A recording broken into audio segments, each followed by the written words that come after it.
This episode is brought to you by Shopify. That's the sound of another sale on Shopify. The moment a business dream becomes reality. Shopify is the commerce platform revolutionizing millions of businesses worldwide. They simplify selling online and in person and provide 24/7 support so you can focus on successfully growing your business.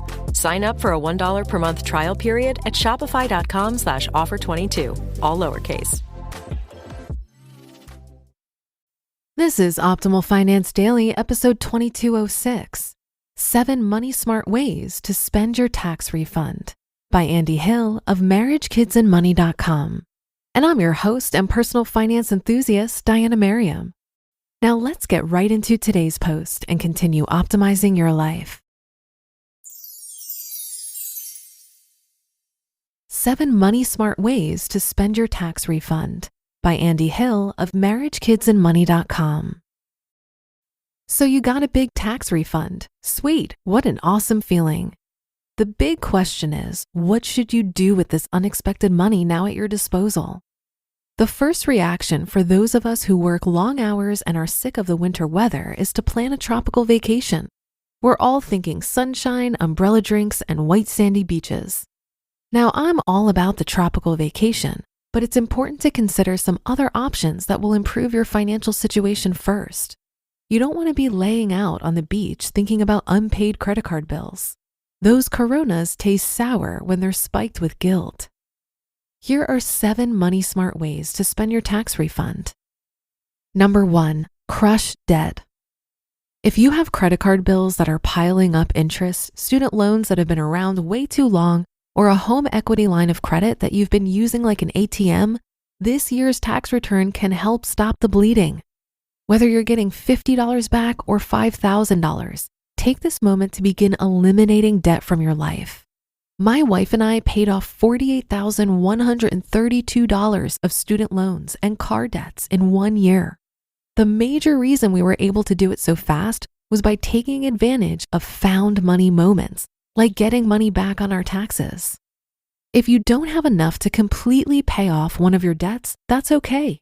At least get the process started and begin paying down your smallest debt, debt snowball, or the one with the largest interest rate, debt avalanche.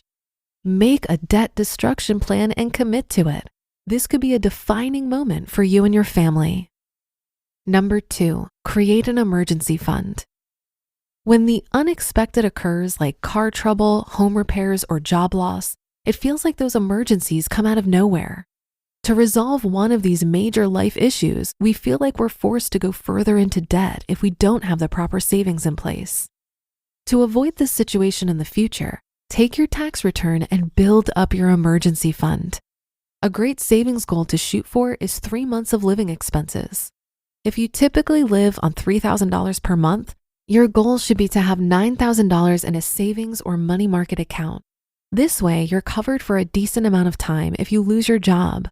You'll also have plenty of cash left over if the furnace goes out or your alternator breaks in your car. Once your savings have been built up, these emergencies don't feel like emergencies anymore.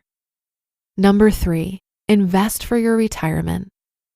Your tax return may not seem that large today, but it definitely has the potential to become massive through the cosmic powers of compound interest. Let's say you're 30 years old and you get a $2,000 tax return this year. Instead of vacationing, you take the $2,000 and put it in your Roth IRA in an S&P 500 index fund, like the Vanguard 500 Index Fund Investor Shares, VFINX.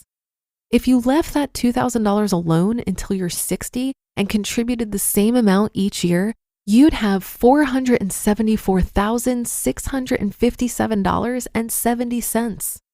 That vacation would be nice, but a cushy retirement nest egg also makes you feel pretty relaxed as well.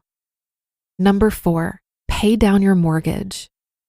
If you've eliminated your debt, have an emergency fund in place, and you're saving for your retirement, consider taking that extra tax return and paying down your mortgage. More often than not, homes can be our largest expense. By adding an additional principal payment to your mortgage, you can take a huge bite out of it. From experience in making these extra principal payments, the interest savings adds up really fast. For the last 3 years, we've been paying down the mortgage principal on our $400,000 house. Pretty soon, the house will be paid off. We're thrilled for the moment when we become completely debt-free, including the house. Number 5, save for your kids' college fund. According to finaid.org, college tuition rises on an average of 8% per year. Insanity! That means if you want your kids to attend college and not go into massive student loan debt, you're going to want to start investing early.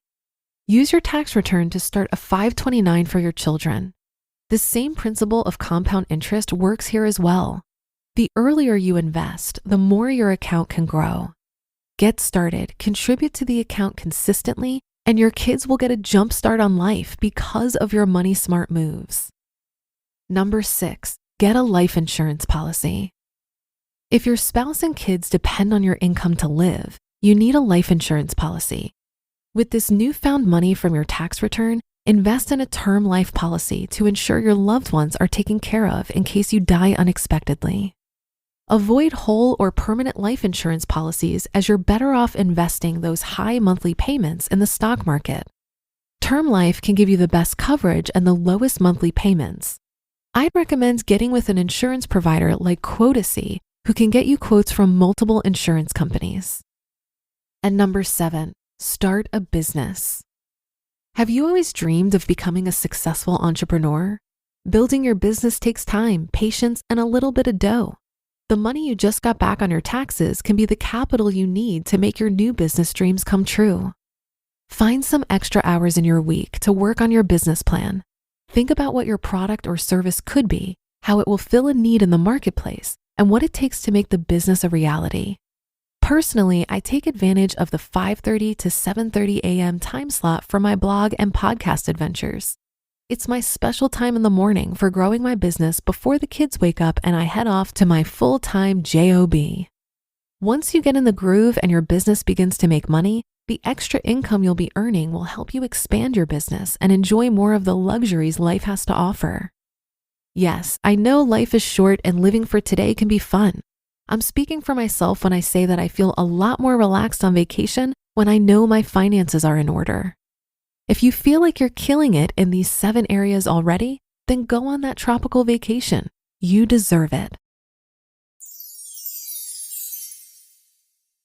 You just listened to the post titled 7 Money Smart Ways to Spend Your Tax Refund by Andy Hill of MarriageKidsAndMoney.com. Do you ever fantasize about a financial windfall and what you'd do with that money? I can remember being a kid and daydreaming about all the luxuries I would buy if I won the lottery. My, how things have changed. I can say with almost complete certainty that I will never win the lottery because I don't play. And while lottery advertisers might tell you you can't win if you don't play as a way to lure you into buying a ticket, I'd encourage you to not fall for it. If you took the $220 that the average American adult spends on lottery tickets each year and invest it instead, after 30 years and presuming a 6% return, you'd have over $17,000. Anyone who wins $17,000 playing the lottery would be thrilled, don't you think? So why not just do it yourself by relying on compound interest instead of luck? That being said, even if you don't play the lottery, many of us at some point in our lives will need to consider what to do when we get a windfall or an unexpected sum of money from an inheritance, legal settlement, tax return, etc. I think a good rule of thumb would be to treat any unexpected money the same as you would treat money you're expecting, and use it to just speed up the timeline on your current financial goals. So for example, you could immediately pay off all your debts, set up your emergency fund, fully fund your retirement vehicles, and then use the rest to invest in a business, real estate, or simply throw it into an after-tax brokerage. When you have a current financial plan and a clear order of operations, a windfall can simply expedite the plan. It will be tempting to spend the windfall on fun stuff and help your friends and family who ask, and all this is still possible. But I hope if this happens to me, I'll opt to prioritize my current financial plan. And that should do it for today. Have a happy rest of your day, and I'll see you on the Thursday show tomorrow, where your optimal life awaits.